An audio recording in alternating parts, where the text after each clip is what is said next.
Hey guys, it's Greg and Aaron back again today. We're doing another session, but Aaron's had a couple questions, so I think it's pertinent to everybody as a learning.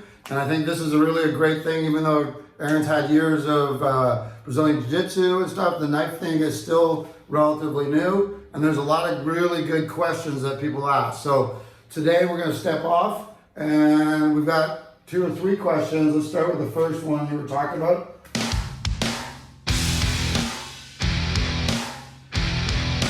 So, go ahead. First question I have is actually how to grip the knife properly. First thing I was learning is I have limited wrist flexibility and movement in them, so I was trying to find out the exact proper way to hold the knife and as I felt. And as a few days of it, I was holding my knife, I felt like there was this little groove and notch that I kind of felt it nicely. And when I was able to actually get it in that notch, it kind of fit as a blocker, and it kind of gave the knife more stability. It took me actually 3 days with my right hand to get it in this position. My left hand I'm still working on, and I finally got it a little bit today. But that's the one question I had for Greg was, what's the proper way to actually hold your knife? You know, you see everybody in the movies or the slasher movies, they're like stabbing out. How do you hold it defensively? How do you hold it in a striking motion? I noticed that he was keeping it very tight to his wrist and almost interlocking it, crossing it. And that was the actual question I had for Greg today was actually what's the proper way to hold your knife in a defensive position or an offensive position?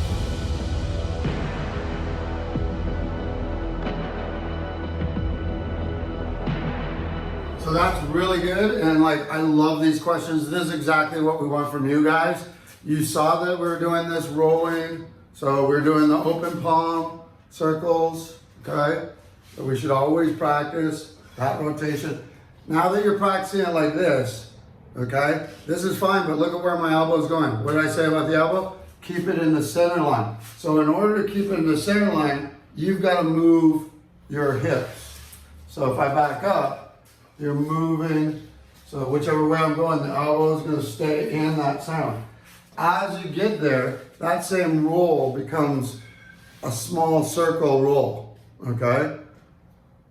Wally J style for you older guys, okay? So when I'm in here, this position is exactly where you want to get, because in reality, every weapon that you use in the style of fighting we do basically has this bottom dagger, okay? If you look at swords, I still need, this is terrible, we broke the tip off the training sword, so, okay.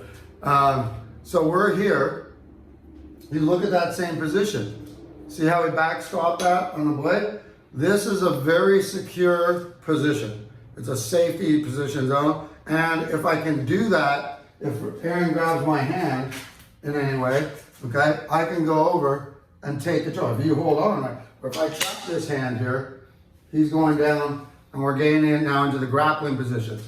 With this here, if I just go with a regular swing, you can see how that, we call breaking the wrist, okay? Breaking the wrist is where the wrist follows through, the weapon follows through. This happens with a lot of guys that are training that do this, and they get smacked on top of the weapon, and the weapon's gone, okay? The other thing that they do is when we're maybe casting, when we're doing this type of strike, all right? If you do that and you're doing it with some momentum, again, your thumbs are very weak, all right? It can come right out of your thumb, especially with a slight strike, okay? So that's why we use this. It also later on makes me able to witik against myself, which is to bounce off something, okay? Witik is just a bounce. If I can go here, I can now fake, and I can carry a heavy weapon by doing this. Later on, just going further into it, when you're going for your umbrella blocks and your umbrella blocks, if you see somebody that lifts their umbrella block and the weapon's out here, they're doing it incorrectly. If they're lifting it out here, they're doing it incorrectly. It's got to stay in that center line. Same idea, it goes around, comes back through, okay? All of this mob movement that we did, and I recommend you guys go back to the nunchuck videos and start practicing, because that same thing, this is how a weapon should be, not like this. I'll walk in all over you if you do give me all this time. I'm going straight through you, okay? So, and I'm open to the challenges, anyone wants to come in and try it. All right, so we're working this. This is important, all right? So let's look at a couple things with this. Trapping. Somebody, I'm in here, he's slicing, we've got our locks, we're coming in, and I come back and he happens to catch my hand. I may not have time. So there's a couple positions here, and this is nice because we gotta change it up a little bit, all right? This is what I usually go in a little more advanced. I'm bringing in a little bit so they're closer to the camera. So see right here, I've got this. Couple ways. There's that crossing of the wrist. Here it goes, lift, boom, okay? So he's in. I don't need anything big. I can even trap the thumb so I can lock him to it. Can you see that? I'm gonna bring it real close. So this coming back, okay? Traps over, and I've got this. If I go here, I trap. Not only have I broken his wrist, but I've sliced the wrist all in one motion. Boom. Yep, cut my. Okay? And then I clear, and I can go back. If he grabs again, let's look at these grips. So this here, just so you guys know, when you get this grab, we're gonna work. You can bring it across, under, there's the thumb trap, all right? So I've got him locked, at least for a moment. He's not getting away with that thumb, at least until I Really slice throat, okay? Yeah. Other way. Beautiful. So from this hammer grip, when he grabs me here, okay, notice no more thumb. Okay, so that's lesson one right there. Stop leaving your thumb out. Okay, so use the monkey grip. Lesson two is right here. Keep those elbows down. Okay, see? There it is. Elbow down, elbow in. I don't go through. Elbow straight. I just dip and I'm in. Okay, big thing. Okay, so it's awkward for you guys to try to say regular sport fighting. All right. So other variation is I'm here. He grabs. I can simply bring this elbow. Now he can hold in any which way. I told you we were talking mechanics. I'm not trying. So stop me here. I'm not trying to go this way around. I'm not trying to lift and push around. I'm pointing. This is going to come back to this shoulder. All right. This just back my thumb to my shoulder. Again, we're always going to the 4 gates, right? So I've got the front gate here, and I just point. I don't have to lift and go. I just point at him. Boom. Amazing. There it is. So it looks here. He grabs here. I pull back, and it's too late. See that? Yeah. So if I come in, you catch that. Catch it. Boom. I just need to go here, and I've got him. Okay, all the way through. Very fluid motion. So little things. Let's still talk about this. Say he catches it in the other way. So he's catching it, say I was coming across and he got me in a way that he's got this pull grip. Very common where he might be trying to get under me and I drop that. See that elbow? For you guys in jiu-jitsu. He tries to scoot under, tuck the elbow in. Look at what that blade just did to that. Okay, so this is the problem with shooting, guys, against the blade. Don't shoot against the blade unless you're really confident. Okay, so he's got this grip. What we call pull grip. Same idea. I can hook it into my wrist, okay, and just roll my wrist across, cut the hands. Or it was broken. I can now come under and then from here, roll it back to my wrist. Watch this. Okay, that's just rolling it back into that position. So if I'm grabbing here, he goes over, okay, bring the blade here, and now just roll it back to your, so bring it back to your wrist. To your wrist, that way. So see, he's using, okay, so this is exact. This is strength. See how his wrist is? Turn it in this way. Okay, so this is a good lesson right here. He's trying to squeeze it down. We're not going to do anything. Not going to do anything. Okay, so you're here, roll it around to touch your wrist with the blade. So come right in. There we go. So the baby finger, that middle finger, we're talking about that grip. This is the most important thing. Okay. This is what differentiates between the weapons fighter's grip and a boxer's fist, okay?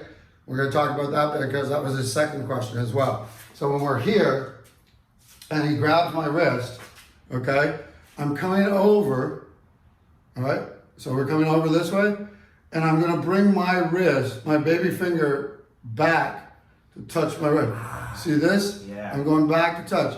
And if I hold this, he has nowhere to go. He brings his knife. I can keep bringing him in closer. Okay? So using the joints, understanding that type of stuff.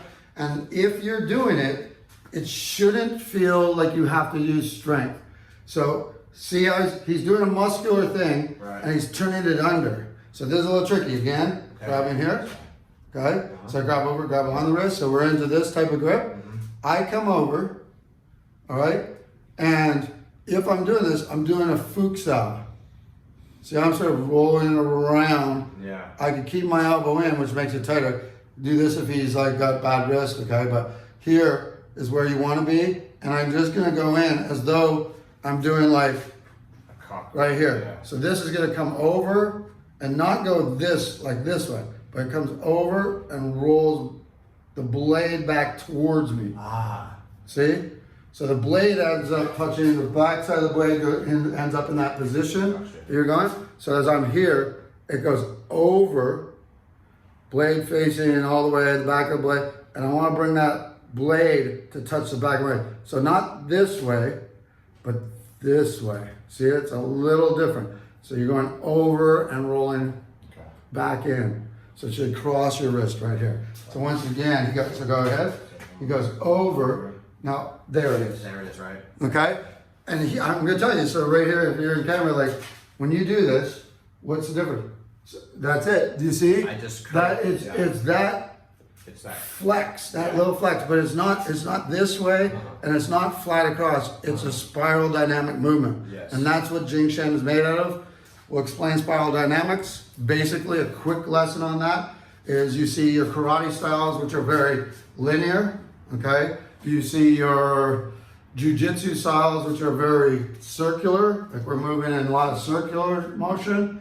Same with boxing, its footwork moves circular around rather than karate, which is or Wing Chun, that's very straight down the line. You've got the triangle and a circle, right? The triangle being the equilateral triangle being the strongest linear structure, okay? It locks down. That's why we have all triangles in jiu-jitsu and any locking system. They use the triangular motion, okay? You have a circular motion that when in motion can become very powerful, and the smaller the circle, and that's what you're doing in jiu-jitsu and stuff, is you're really trying to take their center, or judo, and the smaller the circle, the greater the torque, okay?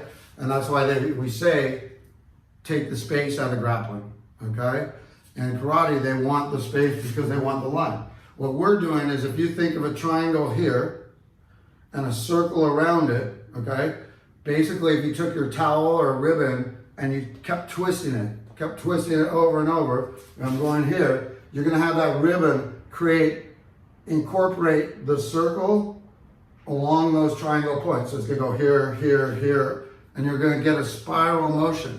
So when he grabs, whenever we're in, just look in here, whenever I travel in not JSK specifically, is I'm traveling, I'm going for one joint, I go up to the second joint, I don't jump to the third joint, okay? Go up to the second joint. If he comes out and he works his way out, I can either roll back down to the joint, or I can go from here, roll through, go up into the shoulder, tuck under, this gives me a back out through the shoulder, down into the arm, back out the wrist. And we've just learned to spiral. I'm sort of not doing this correctly, but we'll do transitions with this for you guys. And that will be in our flow drill course that we're doing as well, that's coming up with Aaron and I in the future. But we're working right now on this. So the second thing he was asking was, you were asking about here? Second question I had was how to grip your knife. Like, not just the finger, but if you're striking and punching towards a bag or punching towards something, Right. What to actually do with your offhand. You know, I have a martial arts background, Kempo karate, then I took jiu-jitsu as well for a few years. But I like to stand like a traditional fighter and a boxer and a karate guy. So I stand with my left hand usually forward and my right hand back because that's my lead foot. So I was asking Greg, you know, what do you do with your offhand? Would you stick it out there and do a 1-2 like a boxer? Are you trying to fight? Also, what is the correct positioning with your hand? I've broken my 4th and 5th metacarpal a few times by punching incorrectly or just being a boxing fracture basically. So I was asking Greg exactly what is the proper way to grip your knife, to grip something to actually strike it with your hand. Okay.